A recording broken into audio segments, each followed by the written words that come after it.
ಕುರುಕ್ಷೇತ್ರದ ರಣರಂಗದಲ್ಲಿ ಸೇನಾವಲೋಕನ. ಶ್ಲೋಕ 2. ಸಂಜಯ ಉವಾಚ.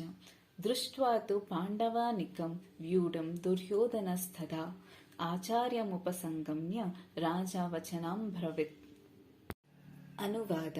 ಸಂಜಯನು ಹೇಳಿದ, ರಾಜನೇ, ಪಾಂಡುಪುತ್ರರ ಸೇನಾವ್ಯೂಹವನ್ನು ವೀಕ್ಷಿಸಿ ರಾಜ ದುರ್ಯೋಧನನು ತನ್ನ ಗುರುಗಳ ಬಳಿಗೆ ಹೋಗಿ ಈ ಕೆಳಗಿನ ಮಾತನ್ನು ಹೇಳಿದನು.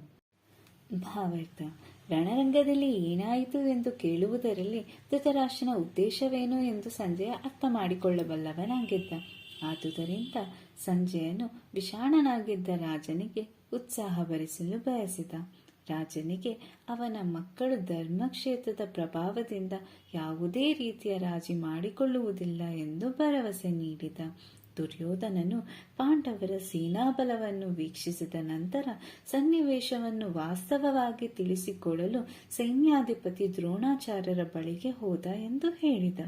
ದುರ್ಯೋಧನನು ರಾಜನೆಂದು ಹೇಳಿದರೂ ಸನ್ನಿವೇಶವು ಗಾಂಭೀರ್ಯವಾದುದರಿಂದ ಅವನು ಸೈನ್ಯಾಧಿಪತಿಗಳ ಬಳಿಗೆ ಹೋಗಬೇಕಾಯಿತು.